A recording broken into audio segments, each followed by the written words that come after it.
Cinema இண்டஸ்ட்ரியில குவீனா வள வந்துட்டு இருந்தவங்க தான் நம்ம ஸ்ரேயா அவர்கள். கொஞ்ச நாளாவே எந்த இண்டஸ்ட்ரியிலுமே நாட்டு செலுத்தாம அவங்க வாழ்க்கையை மட்டும் பார்த்துட்டு இருக்காங்க. இப்ப சமீப காலத்துக்கு முன்னாடி அவங்க ஒரு இன்டர்வியூல மனவேதனையோட ஒரு விஷயத்த ஷேர் பண்ணிருக்காங்க. அது என்னவா இருக்கும் அப்படிங்கறத இந்த வீடியோல நம்ம இப்போ முழுமையா பார்க்கலாம் வாங்க. ஸ்ரேயா எல்லாருக்குமே ரொம்ப பிடிச்ச ஒரு person, glamour queen also. So இவங்களை பிடிக்காதுன்னு யாருமே சொல்ல முடியாது. ரசிகர்கள் பட்டாலும் அத்தனை பேர் இருந்துட்டு இருந்தாங்க. ஆனா ஒரு சில காலமாவே அவங்க கல்யாணத்துக்கு அப்புறம் எந்த ஒரு படத்திலுமே நாட்டை செலுத்தாம அவங்க குடும்பத்தை மட்டும் கான்சென்ட்ரேட் பண்ணிட்டு இருக்க ஸ்ரேயா இப்ப ஒரு விஷயத்த சொல்லியிருந்திருக்காங்க. நான் எங்க வெளியே போனாலும், முக்கியமா என் கணவர் குழந்தைகளோட போகும்பொழுது என்ன பார்த்து நிறைய பேர் நிறைய விதமா பேசிட்டு இருக்காங்க. இந்த விமர்சனம் எனக்கு சுத்தமா பிடிக்கல. ஏன் இப்படி பேசுறாங்கன்னு அவங்க கிட்ட போய் கேட்கணும்னு எனக்கு ஆசையா இருக்கு. ஆனா நான் எதையுமே காதுல வாங்கிக்காம என் வேலையை மட்டும் பார்த்துட்டு இருக்கேன். ஏன் இப்பெல்லாம் நீங்க பேசுறீங்க அப்படின்னு சொல்லியிருந்திருக்காங்க. என்ன விஷயம்னா, ஸ்ரேயா அவர்கள் போட்டிருக்க ட்ரெஸ் பத்தி தான் எல்லாரும் பேசுறாங்களாமா. ட்ரெஸ் அப்படிங்கிறது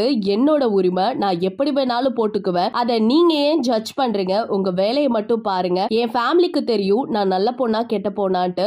சோ நான் நல்ல பொண்ணு தான். அது மட்டும் இல்லாம நீங்க இந்த மாதிரி பேசுறதெல்லாம் கேட்கும் பொழுது ரொம்பவே கஷ்டமா இருக்கு. இதனாலேயே நான் ரொம்ப மன உளைச்சல்ல இருந்துட்டு இருக்கேன். இதுக்கெல்லாம் என்ன பண்ணணும் அப்படின்னு பார்க்கும்போது என் ஃப்ரெண்ட்ஸோட டைம் ஸ்பெண்ட் பண்ணி நிறைய விஷயங்களை அவங்க கிட்ட ஷேர் பண்ணிக்கிட்டு இருக்கேன். இப்படி எல்லாம் பேசாதீங்க, எனக்கு ரொம்ப கஷ்டமா இருக்குன்னு சொல்லிட்டு மனமுருகி இவங்க வெளியிட்டு இருக்க இந்த விஷயம் சோஷியல் மீடியால பயங்கரமா ஷேர் ஆயிட்டு இருக்கு. இத ஒரு இன்டர்வியூல தான் அவங்க ஷேர் பண்ணிருக்காங்க. எல்லாருக்குமே ஷாக் ஆயிடுச்சு. நம்ம எல்லாருக்குமே தெரியும், நார்மலா ஒரு ஹீரோயினி அப்படின்னா அவங்கள விமர்சனம் பண்றதுக்கோ ட்ரோல் பண்றதுக்கோ நிறைய இடத்துல நிறைய பேர் பேசிக்கிட்டு தான் இருக்காங்க. நார்மலான பர்சன் நம்மளாலேயே எந்த ஒரு விஷயத்தையுமே தாங்க முடியல. பட் ஒரு பீக்ல இருக்க ஒரு பர்சனுக்குமே இந்த மாதிரி பிரச்சனைகள் வருது அப்படிங்கும் போது அவங்களால மட்டும் எப்படி ஃபேஸ் பண்ண முடியும்? அவங்க மட்டும் மனுஷங்க இல்லையா என்ன? ஏன் இப்பெல்லாம் பேசுறீங்க அப்படிங்கிற மாதிரி தான் கேள்வி எழுப்புற மாதிரி இருக்கு. இன்னைக்கு ஸ்ரேயா அவர்கள் மனமுருகி பேசியிருக்க இந்த விஷயம் ரொம்பவே கஷ்டமா இருந்துட்டு இருக்கு. இத பத்தி நீங்க என்ன நினைக்கிறீங்க அப்படிங்கறத மறக்காம நம்ம கமெண்ட் செக்ஷன்ல ஷேர் பண்ணிக்கோங்க.